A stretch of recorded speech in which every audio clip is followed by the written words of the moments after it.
Welcome to my channel.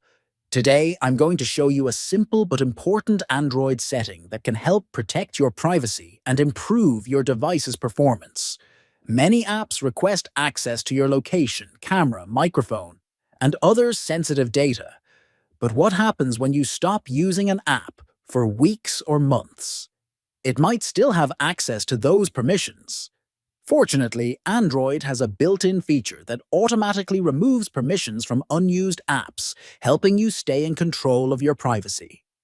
Let's go step by step and see how you can enable this feature on your device.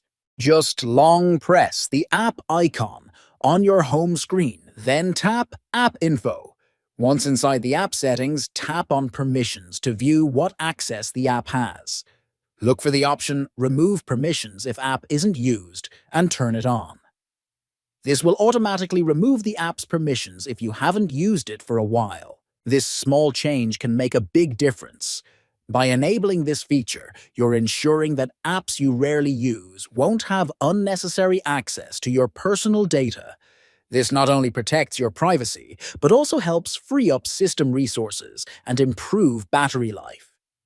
If you found this video helpful, make sure to like the video and subscribe to the channel for more useful Android tips.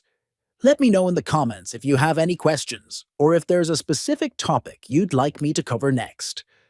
Thanks for watching, and I'll see you in the next video.